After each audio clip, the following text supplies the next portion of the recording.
ಸ್ವತಃ ಶ್ರೀಧರ ಸ್ವಾಮಿಗಳೇ ಇದನ್ನ ನಿರ್ಮಾಣ ಮಾಡಿದ್ರು. ಕಾಲದಲ್ಲಿ ಈ ಪ್ರದೇಶದಲ್ಲಿ ತುಂಬಾನೇ ಬರಗಾಲ ಇತ್ತಂತೆ. ನಮ್ಮ ಫ್ಯಾಮಿಲಿಗೂ ಕೂಡ ಇಲ್ಲಿಂದ ತುಂಬಾನೇ ಒಳ್ಳೇದಾಗಿದೆ. ಇದು ಪರ್ಸನಲ್ ಒಪಿನಿಯನ್ ಅಂತಾನೆ ಇಟ್ಕೊಳ್ಳಿ. ಮೆಟ್ಲನ್ನೇರಿ ದರ್ಶನ ಪಡ್ಕೊಂಡ್ವಿ. ತುಂಬಾ ಗೋಶಾಲೆ. ಇಲ್ಲಿ ನೀವು ಬೇರೆ ಬೇರೆ ತಳಿಯ ದನಗಳನ್ನ, ಎತ್ತುಗಳನ್ನ ಮತ್ತೆ ಪುಟಾಣಿ, ನಾವ್ ಇದಕ್ಕೆ ಕ್ಯಾಸಳ ಅಂತ ಕರಿತೀವಿ. ಇಲ್ಲಿ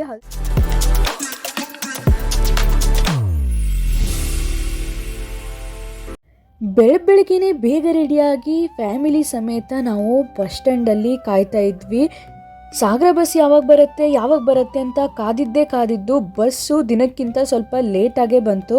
ನಾವಿವತ್ತು ಹೋಗ್ತಾ ಇರೋದು ಶ್ರೀಧರ ಸ್ವಾಮಿ ಆಶ್ರಮಕ್ಕೆ. ಅದು ಇರೋದು ವರದಹಳ್ಳಿಯಲ್ಲಿ. ಅಲ್ಲಿ ಹೋಗ್ಬೇಕಂದ್ರೆ ಸಾಗರದಲ್ಲಿ ಇಳ್ಕೊಂಡು ಅಲ್ಲಿಂದ ವರದಹಳ್ಳಿಗೆ ಹೋಗೋ ಬಸ್ಸನ್ನು ಹತ್ತಬೇಕು. ನಾವು ಕೂಡ ಅದೇ ಥರನೇ ವರದಹಳ್ಳಿಗೆ ಬಂದು ಇಳ್ಕೊಂಡ್ವಿ. ಅಲ್ಲಿಂದ 5 ಮಿನಿಟ್ಸ್ ನಡೆದ್ರೆ ಸಾಕು ನಿಮಗೆ ಆಶ್ರಮ ಸಿಗತ್ತೆ. ಈ ಆಶ್ರಮನ 1961ರಲ್ಲಿ ಸ್ವತಃ ಶ್ರೀಧರ ಸ್ವಾಮಿಗಳೇ ಇದನ್ನ ನಿರ್ಮಾಣ ಮಾಡಿದ್ರು. ಆಶ್ರಮದ ಒಳಗೆ ನಮ್ಮಂತಹ ಎಲ್ಲ ಭಕ್ತಾದಿಗಳಿಗೆ, ಸಾರ್ವಜನಿಕರಿಗೆ ಬೆಳಿಗ್ಗೆ 6 ಗಂಟೆಯಿಂದ ರಾತ್ರಿ 9 ಗಂಟೆವರೆಗೆ ತೆರೆದಿರುತ್ತೆ. ಇದು ಆಶ್ರಮದ ಎಂಟ್ರೆನ್ಸ್ ಅಲ್ಲಿ ಸಣ್ಣದಾದಂತಹ ಪಾರ್ಕಿಂಗ್ ಸ್ಲಾಟ್ ಇದೆ. ಅದರ ಪಕ್ಕದಲ್ಲೇ ನಾವು ಯಾವ್ಯಾವ ಸೇವೆಗಳನ್ನು ಸಲ್ಲಿಸಬಹುದು ಅನ್ನೋದನ್ನ ಒಂದು ಬೋರ್ಡಲ್ಲಿ ಹೊರಗಡೆನೆ ಹಾಕಿಟ್ಟಿದ್ದಾರೆ. ಭಕ್ತಾದಿಗಳು ಹೆಚ್ಚಾಗಿ ಸಲ್ಲಿಸುವಂತಹ ಸೇವೆಯೇ ಪಾದಪೂಜೆ. ಆಗಿನ ಕಾಲದಲ್ಲಿ ಸ್ವಾಮಿಗಳು ಸ್ವತಃ ಧರಿಸಿದಂತಹ ಪಾದುಕೆಯನ್ನ ನಾವು ನಮ್ಮ ಕೈಯಿಂದಾನೇ ಪೂಜೆ ಮಾಡುವಂತಹ ಅವಕಾಶ ಈ ಸೇವೆಯಲ್ಲಿ ನಮಗೆ ಸಿಗತ್ತೆ. ನೀವೇನಾದರೂ ಪಾದಪೂಜೆ ಮಾಡಬೇಕು ಅಂದ್ಕೊಂಡ್ರೆ ಬೆಳಿಗ್ಗೆ ಬೇಗನೆ ಪೂಜಾ ಕಾರ್ಯಕ್ರಮ ಸ್ಟಾರ್ಟ್ ಆಗುತ್ತೆ. ಅದಕ್ಕಾಗಿ ಕೆಲವೊಬ್ರು ಏನು ಮಾಡ್ತಾರೆ ಅಂದರೆ ಇಲ್ಲೇ ಬಂದು ಸ್ಟೇ ಮಾಡ್ತಾರೆ. ಇದೇ ನೋಡಿ ಸೇವಾ ಮಹಾಮಂಡಲ. ಇಲ್ಲೇ ನಿಮ್ಗೆ ಯಾವ ಪೂಜೆ ಮಾಡಬೇಕು ಅದನ್ನು ಚೀಟಿ ಮಾಡ್ಕೊಳ್ಳಿ. ಆಮೇಲೆ ಇಲ್ಲೇನು ನೋಡ್ತಾ ಇದ್ದೀರಾ, ಇದು ವಸತಿ ಗೃಹ. ಪ್ರತಿ ಸಾರಿ ನಾವು ಪಾದಪೂಜೆ ಮಾಡಿಸ್ತಾ ಇದ್ವಿ. ಈ ಸರಿ ಲೇಟ್ ಆದ ಕಾರಣ ಆಗಲಿಲ್ಲ. ಅದಕ್ಕೆ ಬೇರೆ ಸೇವೆಗಳಿಗೆ ಪಾವತಿಯನ್ನು ತಗೊಂಡಿದ್ದೀವಿ. ಅಲ್ಲೇ ಪಕ್ಕದಲ್ಲಿ ನಿಮಗೆ ಪುಷ್ಕರಣಿ ಕಾಣಿಸುತ್ತೆ. ಒಂದು ಕಾಲದಲ್ಲಿ ಈ ಪ್ರದೇಶದಲ್ಲಿ ತುಂಬಾನೇ ಬರಗಾಲ ಇತ್ತಂತೆ. ಆ ಟೈಮಲ್ಲಿ ಶ್ರೀಧರ ಸ್ವಾಮಿಗಳು ತಮ್ಮ ಬಲಗಾಲಿನ ಬೆರಳಿನಿಂದ ಭೂಮಿಯನ್ನು ಉಜ್ಜಿದಾಗ ಒಂದು ದೊಡ್ಡ ಹೊಳೆನೇ ಹರಿತಂತೆ. ಆ ಹೊಳೆಗೆ ಶ್ರೀಧರ ತೀರ್ಥ ಅಂತ ಹೆಸರಿಟ್ರು. ಈ ಪುಣ್ಯ ತೀರ್ಥನ ಪ್ರೋಕ್ಷಣೆ ಮಾಡ್ಕೊಳ್ಳೋದ್ರಿಂದ ಅಥವಾ ಸ್ನಾನ ಮಾಡೋದ್ರಿಂದ ನಮ್ಮಲ್ಲಿ ಯಾವುದಾದ್ರೂ ಕೆಟ್ಟ ಗಾಳಿ ಇದ್ದರೆ ಅಥವಾ ಚರ್ಮ ರೋಗಗಳು ಯಾವುದಾದ್ರೂ ಇದ್ದರೆ ಅದೆಲ್ಲ ವಾಸಿ ಆಗತ್ತೆ ಅನ್ನೋದು ಇಲ್ಲಿನ ನಂಬಿಕೆ. ಅದು ನಿಜ ಕೂಡ ಹೌದು.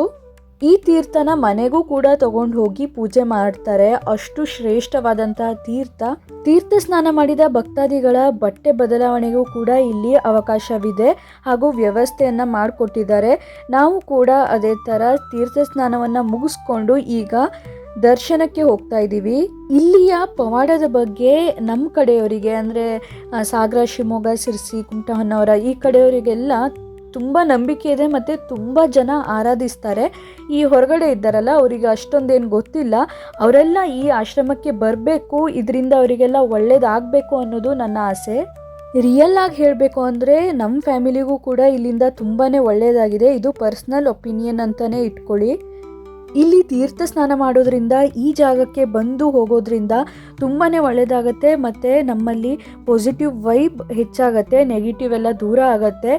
ಇದು ನನಗೆ ಅನುಭವ ಆಗಿರುವಂಥದ್ದು. ಹಾಗಾಗಿ ಈ ವಿಡಿಯೋನ ಯಾರೆಲ್ಲ ನೋಡ್ತಾ ಇದ್ದೀರಾ, ಸಾಗರ ಕಡೆ ಏನಾದರೂ ಬಂದರೆ ಒಮ್ಮೆ ಆದರೂ ಇಲ್ಲಿ ಭೇಟಿ ಕೊಡಿ. ಸ್ವಾಮಿಗಳ ದರ್ಶನ ಪಡಿಬೇಕಂದ್ರೆ 100ರಿಂದ 150 ಮೆಟ್ಲನ್ನ ನೀವು ಹತ್ಕೊಂಡು ಹೋಗಲೇಬೇಕಾಗತ್ತೆ. ನಾವು ಕೂಡ ಮೆಟ್ಲನ್ನೇರಿ ದರ್ಶನ ಪಡ್ಕೊಂಡ್ವಿ. ತುಂಬಾ ಖುಷಿ ಆಯಿತು. ಮೈ ಸುತ್ತಲಲ್ಲಿ ನೀವು ಏಕಾಂತ ಗುಹೆಯನ್ನು ಕೂಡ ನೋಡ್ಬೋದು. ಆಗಿನ ಕಾಲದಲ್ಲಿ ಸ್ವಾಮಿಗಳು ಇಲ್ಲಿ ಕೂತು ತಪಸ್ ಮಾಡ್ತಾ ಇದ್ರಂತೆ. ದೇವಸ್ಥಾನದ ಹಿಂಭಾಗದಲ್ಲಿ ನೀವು ಸ್ವಾಮಿಗಳ ಕಥೆಗಳನ್ನು ನೋಡ್ಬೋದು. ನೀವು ನೋಡ್ತಿರ್ಬೋದು ಎಷ್ಟೆಲ್ಲ ಭಕ್ತಾದಿಗಳು ಬಂದಿದ್ದಾರೆ ಅಂತ. ಇಷ್ಟು ಜನ ಬಂದಿದ್ದಾರೆ ಅಂದರೆ ನೀವೇ ಅಂದ್ಕೊಳ್ಳಿ ಇಲ್ಲಿ ಈ ಜಾಗದಿಂದ ಅವರಿಗೆಲ್ಲ ಎಷ್ಟು ಒಳ್ಳೇದಾಗಿರಬೇಡ ಅಂತ.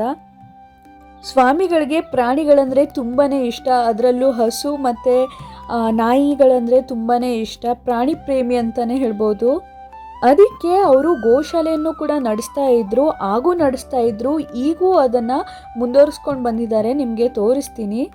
ನೀವು ನೋಡ್ಬೋದು ಎಷ್ಟು ಜನ ವಯಸ್ಕರು, ಮಕ್ಕಳು ಎಲ್ಲರೂ ಬಂದಿದ್ದಾರೆ. ಎಷ್ಟೇ ಕಾಲು ನೋವಿರಲಿ, ಅವ್ರಿಗೆ ಏನೇ ತೊಂದರೆ ಇರಲಿ, ಮೆಟ್ಲು ಹತ್ತಬೇಕಾದ್ರೆ ಏನು ಕೂಡ ಅನ್ಸಲ್ಲ. ಯಾವ ತೊಂದರೆನೂ ಇಲ್ಲದೆ ಮೆಟ್ಲು ಹತ್ಕೊಂಡು ಬಂದು ಇಲ್ಲಿ ಸ್ವಾಮಿಗಳ ದರ್ಶನನ ಅವರು ಪಡ್ಕೊಂಡು ಹೋಗ್ತಾರೆ. ಹಾಗೆ ಮಂದಿರದಿಂದ ಹೊರಗಡೆ ನೋಡಿದರೆ ವ್ಯೂ ಕೂಡ ಅಷ್ಟೇ ಚೆನ್ನಾಗಿದೆ. ಸುತ್ತಲೂ ಗ್ರೀನರಿ. ಸಣ್ಣದಾಗಿ ಮಳೆ ಬೇರೆ ಬರ್ತಾ ಇತ್ತು ಇವತ್ತು.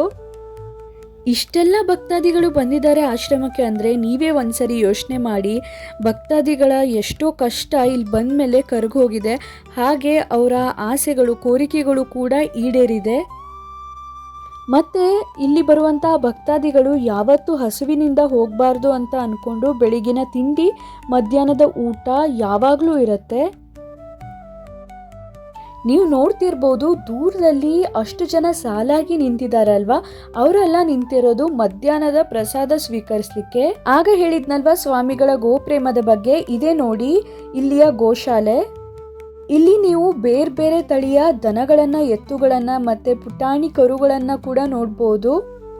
ಗೋಶಾಲೆಯ ಒಳಗೂ ಕೂಡ ಭಕ್ತಾದಿಗಳಿಗೆ ಪ್ರವೇಶ ಇತ್ತು. ಆದರೆ ಇವತ್ತು ಒಂದು ದನಕ್ಕೆ ಸ್ವಲ್ಪ ಹುಷಾರಿರಲಿಲ್ಲ, ಹಾಗಾಗಿ ಒಳಗಡೆ ಪ್ರವೇಶ ಇರಲಿಲ್ಲ. ನಾವು ಆಶ್ರಮದ ಪಾರ್ಕಿಂಗ್ ಇತ್ತಲ್ಲ, ಅಲ್ಲಿ ನಿಂತ್ಕೊಂಡಿರುವಾಗ ಮೇಲ್ಗಡೆ ನೋಡಿದರೆ ನಾಗಸಂಪಿಗೆ ಮರ, ಹಾಗೆ ಪಕ್ಕದಲ್ಲಿ ನೋಡಿದರೆ ನಮಗೊಂದು ಪ್ರಾಣಿ ಕಾಣಿಸ್ತು. ನಾವು ಇದಕ್ಕೆ ಕ್ಯಾಸಳ ಅಂತ ಕರಿತೀವಿ. ಇಲ್ಲಿ ಹಲಸಿನಹಣ್ಣು ಮತ್ತು ಮಾವಿನ ಹಣ್ಣು ಆಗಿದೆ ಅಲ್ಲ, ಅದನ್ನು ತಿನ್ನಲಿಕ್ಕೆ ಬಂದಿತ್ತು. ಈ ಪ್ರಾಣಿ ನೋಡಲಿಕ್ಕೆ ಅಳಿಲಿನ ರೀತಿಯಲ್ಲೇ ಇರುತ್ತೆ, ಆದರೆ ಸೈಜಲ್ಲಿ ಅಳಿಲಿನಕ್ಕಿಂತ ತುಂಬ ದೊಡ್ಡದಿರುತ್ತೆ. ಕಲರ್ ಕೂಡ ಬೇರೆ, ಒಂಥರ ಕೆಂಚು ಬಣ್ಣ ಅಂತಾರಲ್ಲ ಆ ಕಲರಲ್ಲಿರುತ್ತೆ. ಅದಕ್ಕೆ ಇದನ್ನು ನಾವು ಕ್ಯಾಸಳ ಅಂತ ಕರಿತೀವಿ. ನೀವೇನು ಕರಿತೀರಿ ಅಂತ ಕಮೆಂಟ್ ಬಾಕ್ಸಲ್ಲಿ ಕಮೆಂಟ್ ಹಾಕಿ. ನಾವೀಗ ಬಸ್ ಹತ್ಕೊಂಡು ಮತ್ತೆ ಮನೆಗೆ ಹೋಗ್ತಾ ಇದ್ದೀವಿ. ಈ ವಿಡಿಯೋ ನಿಮ್ಮೆಲ್ಲರಿಗೂ ತುಂಬಾ ಇಷ್ಟ ಆಗಿದೆ ಅಂತ ನಾನು ಅಂದ್ಕೊಂಡಿದ್ದೀನಿ. ಆದಷ್ಟು ವಿಡಿಯೋನ ಶೇರ್ ಮಾಡಿ, ಎಲ್ಲರಿಗೂ ಈ ಜಾಗದ ಬಗ್ಗೆ ಗೊತ್ತಾಗಲಿ, ಅವ್ರಿಗೂ ಕೂಡ ಒಳ್ಳೆಯದಾಗಲಿ. ನಾನು ನೆಕ್ಸ್ಟು ಇನ್ನೊಂದು ಒಳ್ಳೆ ಕಂಟೆಂಟ್ ಜೊತೆಗೆ ನಿಮ್ಮನ್ನು ಭೇಟಿ ಮಾಡ್ತೀನಿ. ಅಲ್ಲಿವರೆಗೆ ಬಾಯ್ ಬಾಯ್.